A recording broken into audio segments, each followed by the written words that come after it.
Hi, so this girl sent me a thing, and it's like the whole thing, what I should say, and her name is Brooks No Derp Shit, and it's on, like, Facebook, and her name's actually really weird, but thank you if you sent me this, and she emailed it, and it's called Self-Harm Physically, and she says that she went through all this, and this is her story.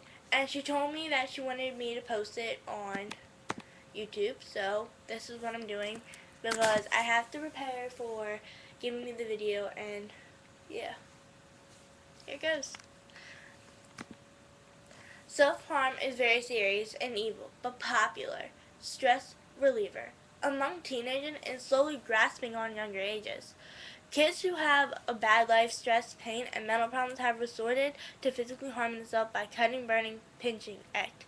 My adults don't realize the seriousness in this little epidemic that is killing by the dozens, and believe that those who do take the show down, pain lane, are doing it as a plea for attention, but they are extremely wrong. I have physically harmed myself before, and I wish I could tell you. I've stopped, but that would be a lie.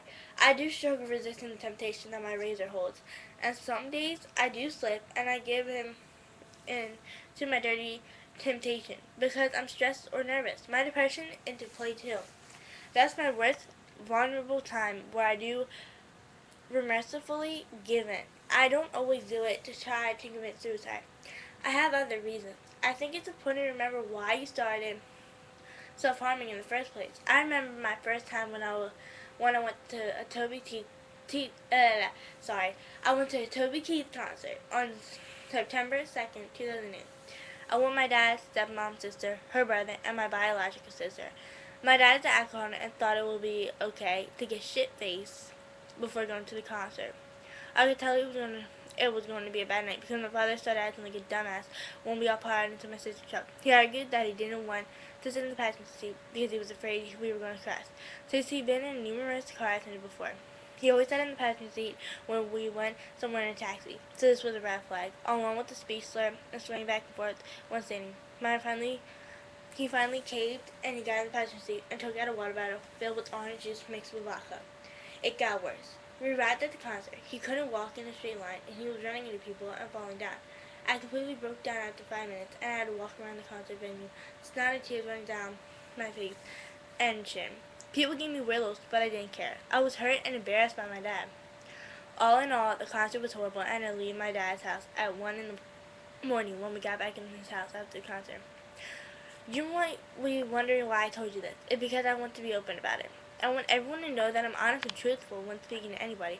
I can be yourself around me along with trust. Along with. Anyway, things went downhill for me. I missed a lot of school, gave up in drinking. I missed a lot of school, gave up on grades, cut from time to time. I developed depression, and I always had that little voice inside my head telling me that I wasn't good enough. I began drinking around that time. Then I met this guy when I was trying to recover, and he brought me down again. He cheated and lied to me over and over again, causing me to stop and try to commit suicide. Biggest mistake. And the worst thing is that I can never forget what I had done. I can't forget about him because I had those little scars that hold the memories that I wanted to restrain. So on to why I hurt myself on purpose. It took me a while to figure this out. One part was because of my dad, of course, but I was looking for a bigger reason why everyone self-harm. After my many hypotheses, I don't know how to pronounce that. I think I discovered that reason why. Emotional and mental pain tower physical. Emotion and mental pain last more than physical and hurt more. So when somebody hurt themselves, they forget about the mental and emotion and pain for a bit.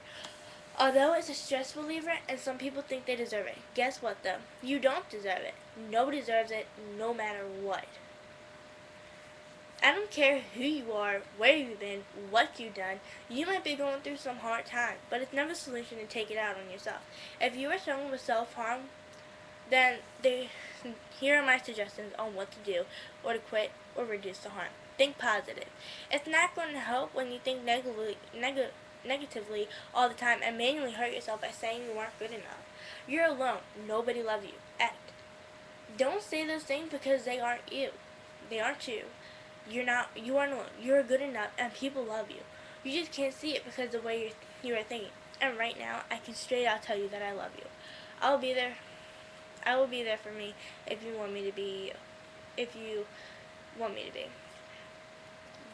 2. Rid yourself of self-harming. Temptation will always be around you. If you keep your own razor, knife, lighter, rubber bands, act. I suggest you get rid of all of them. If you do feel like hurting yourself, you can't hurt yourself. Yeah, I understand if you have kitchen knives or a shaving razor you can use, but when you reach the point where you want to those, get out, go for a walk, distract yourself, anything. 3. Keep a journal. I stated this in my bullying chapter. This might be cheesy, but you can write your emotions down on paper instead of expressing them on yourself. Change your friends. Yeah, you're probably thinking, haha, you're kidding, right? No, I'm not. Sometimes the people who you are hanging around can egg you on. For example, they could be a druggie and be like, oh, this is so cool. Look what I cut into my arm. There are people like that out there. I used to hang out with them, sadly. Talk to someone. Somebody who you can trust or know will be there for you. Going to somebody who will just laugh at you or think you're harming yourself physically for attention won't be the best person to go. Instead, go to somebody like a close, real friend. Go to a loved one. Go to a teacher you can talk to easily. Go to your guidance counselor. I said that in my bullying chapter too. Everyone can help you, especially an adult. Helping centers. Some cases are so serious you need to get professional help. I want you to know that it's okay if you need this. I had a friend who admitted to a place when they dealt with teens with no problem, like self-harming, depression, troublemaking, bad habits, act. And guess what? They got better. The people there helped, and so far they haven't cut since they got back. I hope these help encourage you to stop self-harming. Remember that there will always be someone who loves you and that you aren't alone. You're beautiful no matter what. Don't hurt yourself because there will never be a good enough reason why you should. If you need somebody to talk about, you can always message me. If that's not enough, I'll even give you my numbers and text you. I'll try my hardest to help you. Ignore that last part, I'm sorry. I'm trying to set a good example and I don't want to give out my number, so no. And I will not give out my number and I will not text you, but if you really want to talk to someone like that and you really want to have a number, try hard to find a true friend. There is so many out there, and I have one, Mackenzie, and it took me a long time to figure it out. And I trust her. She's a great friend. Thanks for watching. Bye.